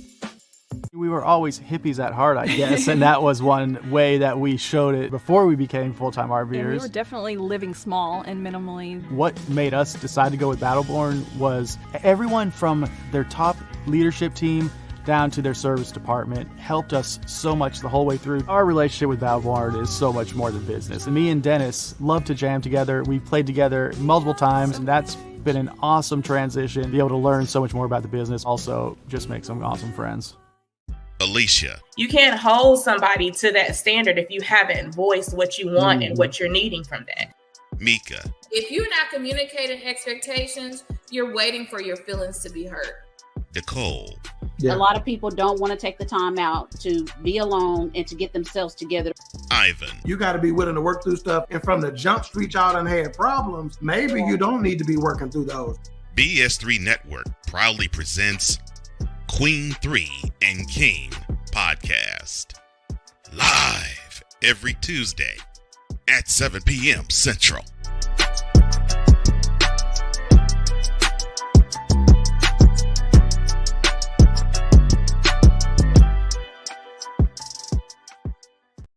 Mister, how do you operate this Twitter thing or this Instagram thing or whatever the heck?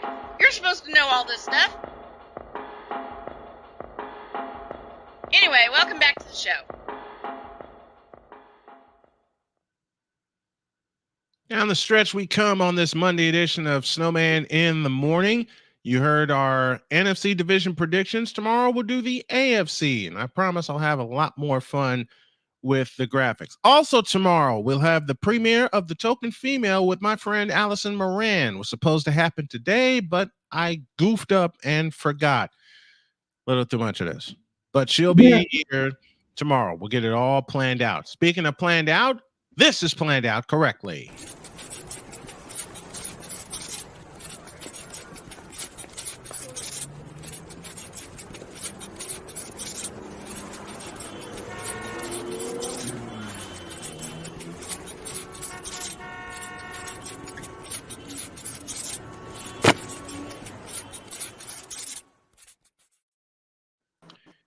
Here we go. Jay Spivey is back with us. Jay, how are you, man? Good, gentlemen. How you doing? Doing What's going good. on, Jay? Let's see. How do I put this? How bad's the NFC South going to be?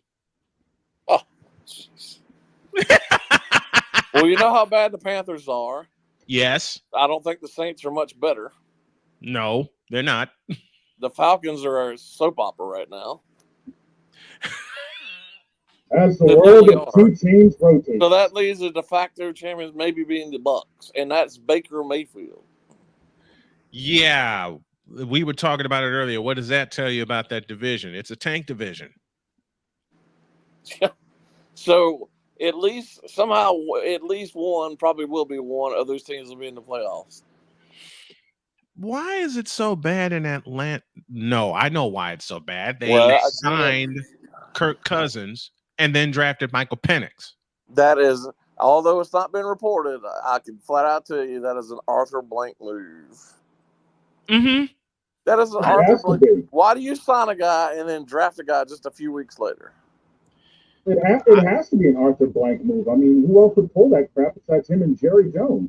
So what he did not tell your franchise quarterback that you were drafting another quarterback, and never called until they actually were on the phone with the guy with Penix. Mm. And then they have the press conference, and Blank doesn't come out there and admit it. He brings out his general manager and his head coach. Yep.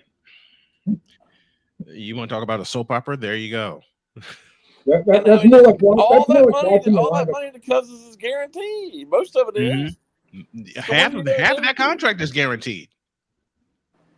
What are you going to do with him for at least 2 years? Probably 3. What are you going to do with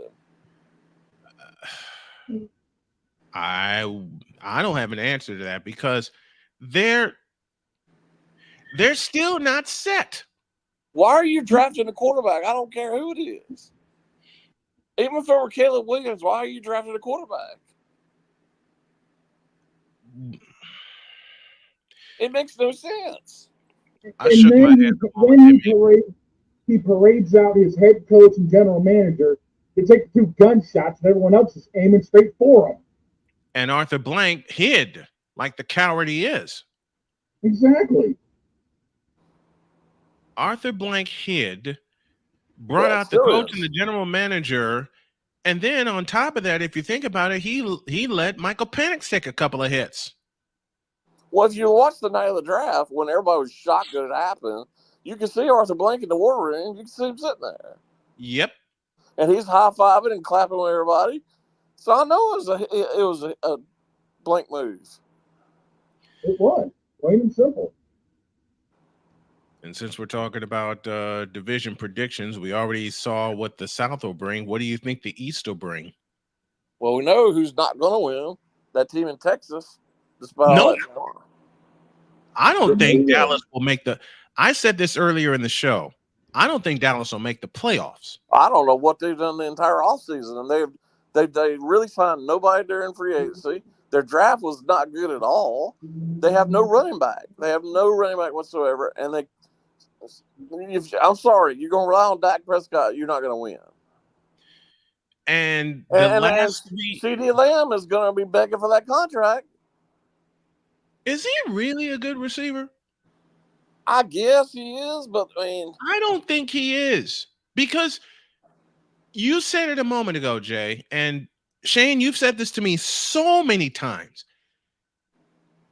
Just because CD Lamb led the league in receptions and yards does not mean he's a good receiver. It means the Cowboys had no running game to rely on. They relied on a quarterback that was, well, let's just say it honestly, mediocre at best for parts of the season. Well, if you think the running back was mediocre last season, who's going to play running back this season? Apparently, they expected to be. Is Tony Dorsett coming back? No. Emmett, is he coming back? Not a chance. Because they got nobody. Unless Jerry Jones is going to put the pads back on. That ain't going to happen. And Ryan just said it a moment ago. They did not extend Dak Prescott, CeeDee Lamb, or Parsons. And I am going to say out loud, nor should they.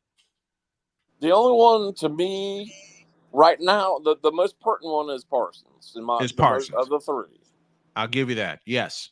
The least pertinent is Dak Prescott. Is Prescott. Plus, he's a quarterback, so you're not going to pay him an arm and a leg. Of course. But for what? Has he done anything since he's been in the league? He's won absolutely nothing. Has he? What does he have? 2 playoff wins in Is his it 8 2? years? I don't even know if it's 2.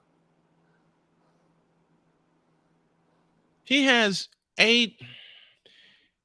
I think he only has a playoff win. That might be right. I don't think it is 2, but I'd have to go back and look. I'm not totally sure on that. I don't think he has a playoff win. That's as far as I know. He has a playoff win. For all the exposure that he and his team get, that's what you got to show for a team that last won a Super Bowl. Was 96? Yeah, 95. He's 2-5. Dak Prescott is 2-5 in the playoffs in 8 years. Okay. 2-5. That doesn't warrant the exposure, the money, everything else that comes with him. It really doesn't. Meanwhile, you got a quarterback in Frisco that's won twice as many in the last 2 years. And he was Mr. Irrelevant. Yes. He was Mr. Irrelevant, and yet he has twice as many playoff wins as Dak Prescott, and Prescott got so much more hype. And he's dominated the Cowboys the times they played. Yes, he has. And he'll do it again this year. Yep. And he will do it again this year. On Sunday Night Football, which was on Sunday Night Football again. Which was announced. What did you? Okay, gotta go to Carolina. What are they doing? What in the world are they trying to do? I think I told you this a couple weeks ago. I think they, at least for free agency, I think it's been a little better. The draft was a little better, but that's not saying much. I just don't think there's any direction. It's the Cowboys. They're a long way from being good. A very long way. Well, I got to go back to like Arthur Blank, Jerry Jones. These guys, let your football guys run the team. You're the owner. You pay the checks. That's your job. Mm-hmm. But they're not going to listen to run the team. But the problem with the Cowboys is pretty much everybody at the top of the pyramid is somebody named Jones. Yeah, does that tell you anything? Jerry, Steven, his other son, which I forgot his name off the top of my head, they're all at the top of the pyramid. So there's no people who could say, Jerry, you can't do this, because they're all going to say yes. Yes, Dad. Yes, Dad. We'll be happy to do that, Dad. And this is why the Cowboys will forever be mediocre, because of who's running the team. And they'll suck up all the life out of the NFL and get all the exposure for nothing. For nothing. A team that's won 1 Super Bowl in 29 years. And this is why you don't have family members involved in the team. Exactly. It's the same with the Chicago Bears. And don't get me started on the Chicago Bears. Well, they at least seem to be going the right direction right now. This is the only time I'll give Jay a little pushback on that, because I've seen it up close. That's the only reason. What he has seen with what Jay has seen with the Panthers, I've seen with the Chicago Bears. Oh, I agree with that. But I had to admit, they fleeced the Panthers with that trade last year, and it's paying off. They fleecing. They mortgaged their entire future for a number 2 receiver. Well, yeah, that's what the Bears did. They mortgaged their entire future, which includes Caleb Williams, for a number 2 receiver.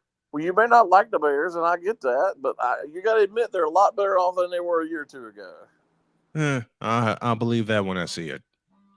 I'm sorry. I cannot and will not trust a team. And listen, I have not been a Bear fan ever. All right. This is not personal hate. This is from me seeing what the team does. And this also comes from me covering the Bears for a couple of years. I'm not impressed, nor will I be impressed. Can I be? Yes, absolutely. Absolutely. Minnesota Timberwolves, hello. But it goes back, for me, they mortgage their future on a player that's a number 2 receiver. Can they trend in the right direction? Are they trending in the right direction? Yeah, I'll say both. I'll answer both of those with a yes. But until I see it on the field. Well, that's my point. You can't say they're in a worse position now than they were 2 years ago. True.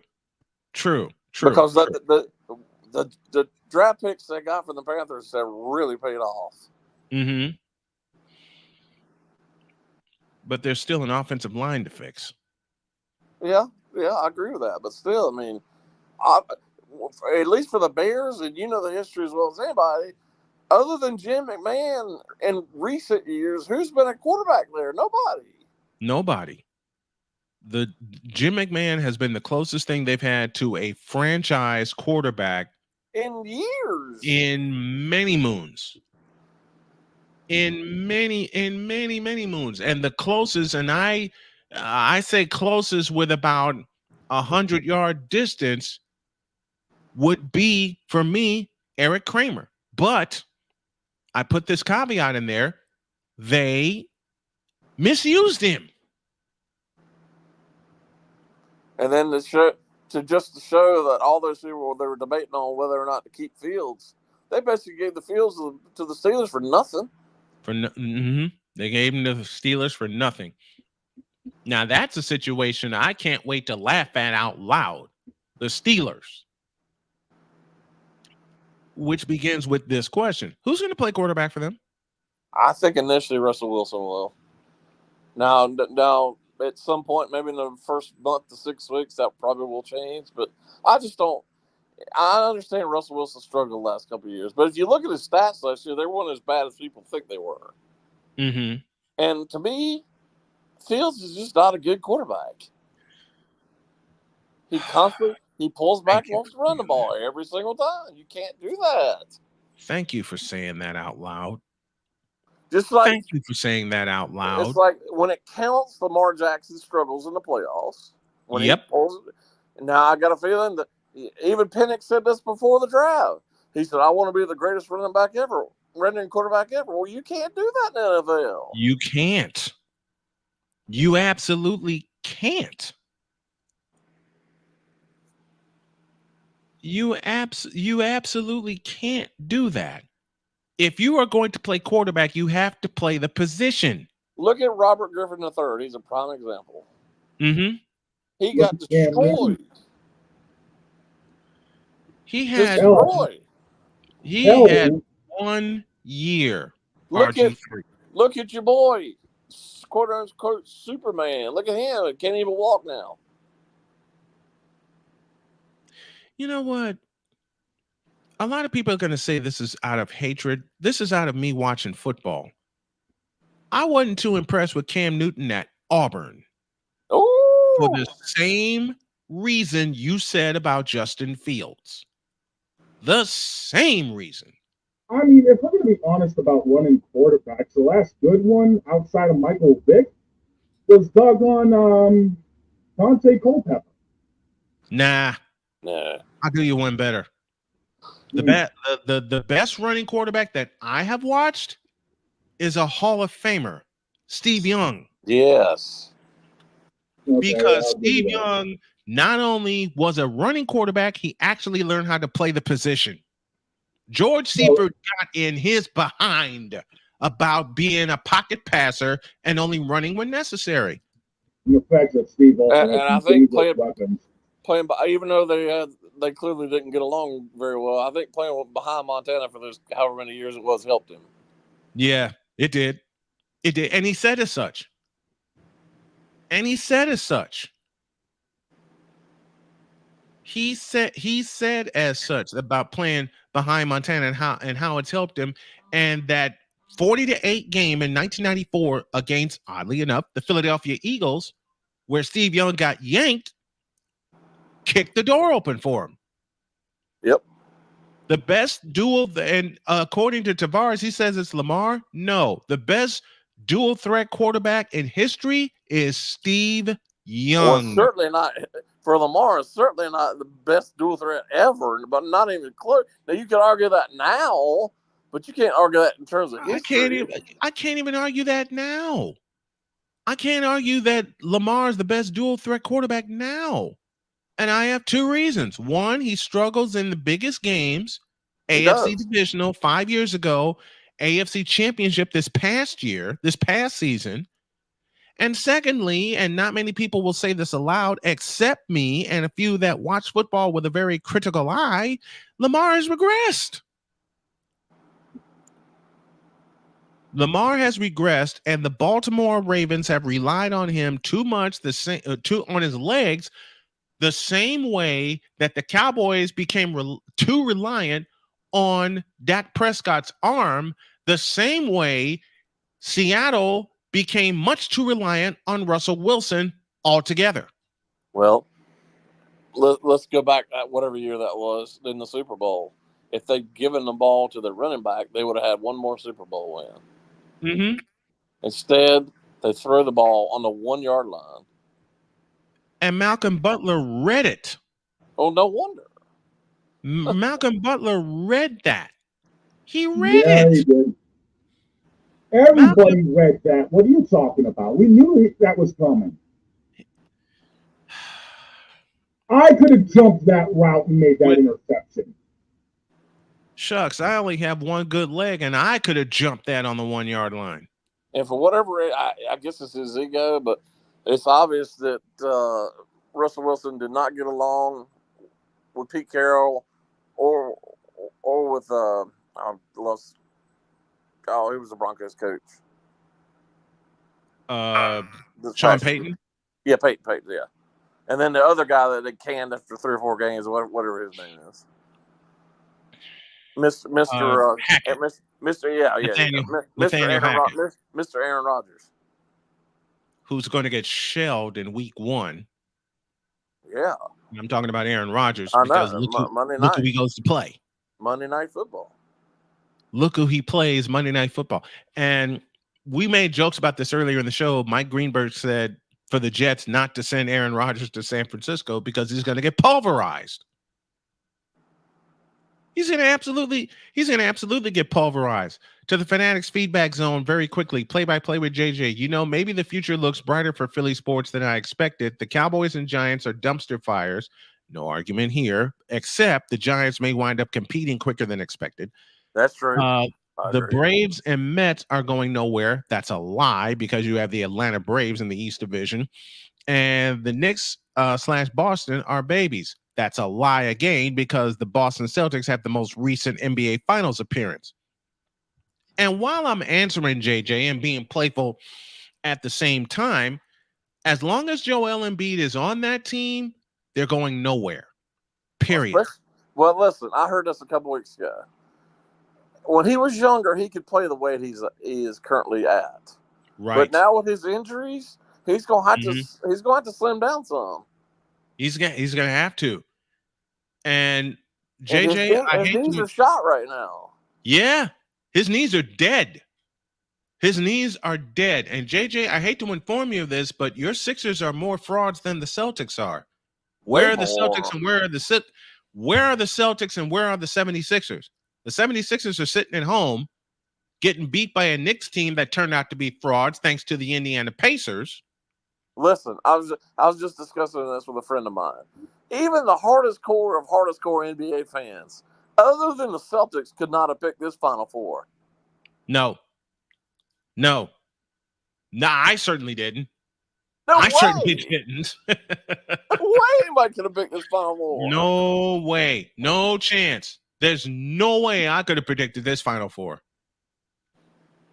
There's no way I could have predicted this Final Four. Outside of the Celtics, hell, my original pick for the NBA Finals was Celtics and Nuggets. Well, Anthony Edwards proved me wrong. Yeah. All right. Anthony Edwards woke up in the second half, and the Nuggets' biggest mistake, I said at the top of the show, they let him hang around. They let the Wolves hang around after having him by the throat at halftime. The Knicks are frauds. The Sixers are worse. The Knicks I don't even want to talk about the Milwaukee Bucks. The Knicks really should be embarrassed after they blew that series. They led 3-2 and then got blown to smithereens, not once, but twice. Once in Indianapolis and once in New York. And then it looked like, for all intents and purposes, that once the Nuggets won those 2 games in Minneapolis last week to tie it looked like it was totally over, and then they go and lose. Mm-hmm. So the Nuggets and the Knicks should be embarrassed. Maybe this will show the public who's going to watch this, and I got a feeling the ratings are going to be terrible. They come on, Jay. How many times have we said that in the years we've been on air together? Well, now listen. Caitlin Clark's on again tonight, Game 4 of her career. My bet is that she will. Let's see, what's tomorrow? Is the East final start tomorrow or the West final? Yes, East final starts tomorrow. All right, my bet is that Caitlin Clark's game tonight will outpace them in ratings tonight. My bet is Caitlin Clark's game will outpace them 3 times over. It wouldn't surprise me. Wouldn't surprise me either. Now, maybe for the general public who doesn't care or will slam this guy, maybe this will show the general public how good Luka Doncic actually is. Because there are a lot of people who don't like him because he's not American. Right.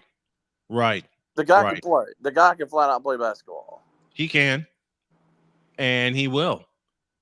And Wednesday will start the Western Conference Finals. It's gonna be fun. Honestly, Luka reminds me of a more well-rounded and slightly better defensive Dirk Nowitzki. Yep. But what Nowitzki's big advantage, 2 big advantages for Nowitzki: a post game and a jump shot. And Luka's hurt right now too, and he's still playing well. Yep, that he is. All right, we're up against it. Jay Spivey, thank you for being patient with me. Glad to have you back. We will talk to you in 1 week's time, my friend. Thank you so much. Right. Sounds good. Thanks.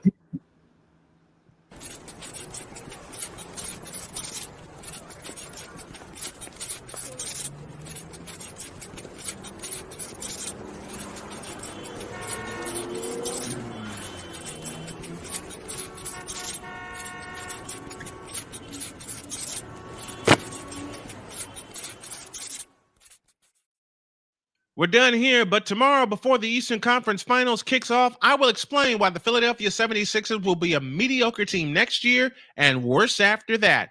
And the reason, where's number 21? Till tomorrow, have a great day. God bless. Remember to make your next move your best move. And always remember, if your dreams don't scare you, they are simply not big enough. And I may have to put this one in the garage tomorrow. See you then. Out!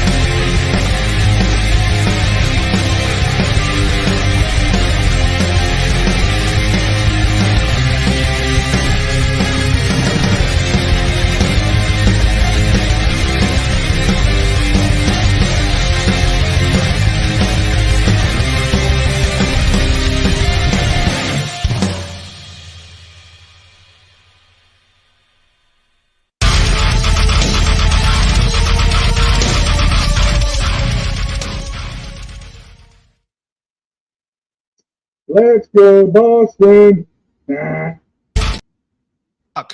Deal with it.